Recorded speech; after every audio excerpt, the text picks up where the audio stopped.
Olha, tem uma pergunta que está na cabeça de todo brasileiro, né? Será que o Brasil consegue finalmente ganhar a Copa do Mundo de 2026? A gente sabe o Mundial está chegando, a ansiedade bate forte, a esperança também, e hoje a gente vai mergulhar fundo nos fatos para tentar encontrar essa resposta. É isso. Será que a seleção tem mesmo o que precisa para trazer esse hexa para casa? Para a gente responder isso, vamos analisar tudo. Os fatos, os dilemas que o time enfrenta, as probabilidades, tudo isso com base em várias fontes, e aí, no final, a gente chega a uma conclusão. E o drama todo, o ponto central dessa discussão, está nesse número aí, 24. Pensa bem, são 24 anos. Desde 2002, a última vez que o Brasil levantou a taça, é uma espera que, vamos combinar, já passou da conta e que só aumenta a pressão a cada Copa que passa. Beleza, para a gente entender esse cenário completo, vamos dividir a nossa análise, tá? Primeiro, vamos falar do peso dessa espera pelo Hexa. Depois, a gente olha para a base sólida que o time já tem. Em seguida, o grande dilema tático. A gente vai dar uma olhada também nos fantasmas do passado e no favoritismo, antes de chegar no nosso veredito. Então, vamos começar por aí, pelo peso emocional. Porque a busca pelo Hexa, convenhamos, não é só um objetivo esportivo. Virou quase uma obsessão nacional. É algo que pode, de verdade, definir o sucesso ou fracasso de uma geração inteira de craques. Bom, agora vamos entrar na análise do time mesmo, começando pelos pontos fortes. E a boa notícia é que, segundo análises da CNN Brasil, o Carlo Ancelotti já tem uma espinha dorsal muito bem definida para essa Copa. E essa base, essa fundação do time, começa com uma segurança lá atrás que é, olha, impressionante. Com nomes como Alisson, Ederson, Marquinhos, Militão, o Brasil tem uma defesa consolidada. Isso é algo que a maioria das seleções hoje em dia simplesmente sonha em ter. Indo para o meio-campo, a situação continua bem sólida. Jogadores como Casemiro, Bruno Guimarães e também o jovem Andrei Santos já mostraram muita consistência, sabe? Eles formam o verdadeiro motor do time. É aquela sala de máquinas que mistura força com muito talento. E aí, quando a gente chega no ataque, a coisa fica ainda melhor. Muitos analistas apontam esse como o setor mais definido do time, com a hierarquia mais clara. Pensa bem, Vinícius Júnior, Martinelli, Rafinha, Matheus Cunha. É um poder de fogo que, sinceramente, dá inveja. São jogadores que decidem jogos nos maiores clubes do mundo. Só que nem tudo são flores, né? Mesmo com essa base toda sólida, a seleção enfrenta o seu maior desafio dentro de casa. Um dilema tático gigantesco que gira em torno do seu jogador mais famoso, o Neymar. Para entender o tamanho do problema, a gente precisa olhar para a filosofia do Ancelotti. A ideia dele é implementar um 4-2-4 de altíssima intensidade. O que isso quer dizer? 4 atacantes pressionando o tempo todo, sem parar. É um sistema que depende totalmente do coletivo, de pressão constante e de muita velocidade.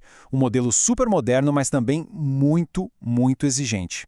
E é aqui que está o X da questão, que foi, aliás, perfeitamente resumido numa análise do jornal Lance. O talento do Neymar, ninguém discute, é inegável. O problema é que a condição física dele hoje entra em conflito direto com o que esse sistema do Ancelotti exige.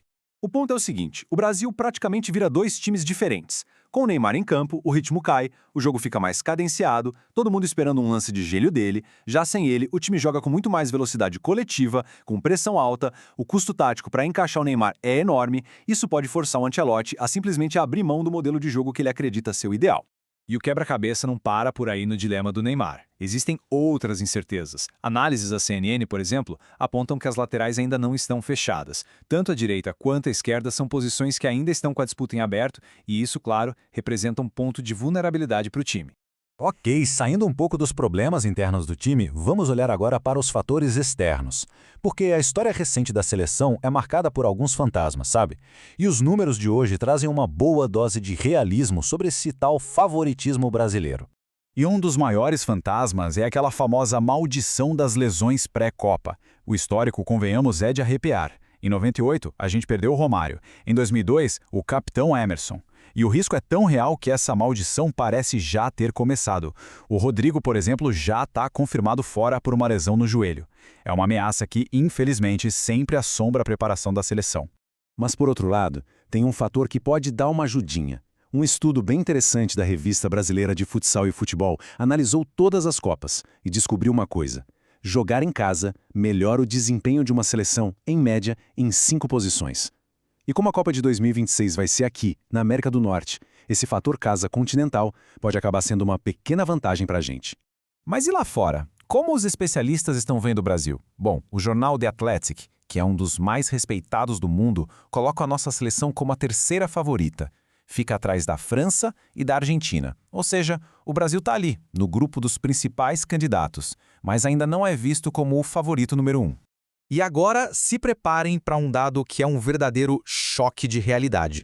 Segundo o supercomputador do site Opta, que rodou milhares e milhares de simulações, a probabilidade de o Brasil ser campeão é de apenas 5,6%. É um número, assim, surpreendentemente baixo. Coloca a gente atrás de várias outras seleções e mostra o tamanho real do desafio que vem pela frente.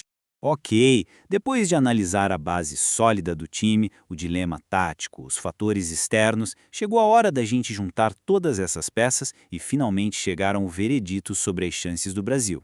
Então, resumindo tudo, o caminho para essa sexta estrela parece ter 3 desafios bem claros.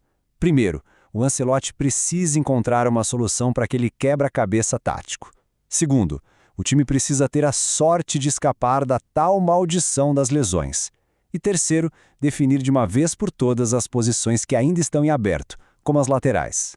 E com isso a gente chega ao nosso veredito. A resposta para a grande pergunta, o Brasil pode ganhar a Copa, é sim, pode. O talento individual para isso a gente tem de sobra. O problema é que os desafios são imensos. O caminho para o título existe, ele é plausível, mas é, sem dúvida nenhuma, um caminho bem estreito e cheio de obstáculos. E para fechar, fica uma reflexão. A jornada do Brasil em 2026 talvez seja a grande resposta para uma das maiores questões do futebol de hoje em dia. Será que a genialidade individual ainda consegue superar a força de um time, de um coletivo perfeitamente organizado e ajustado? A pergunta fica no ar.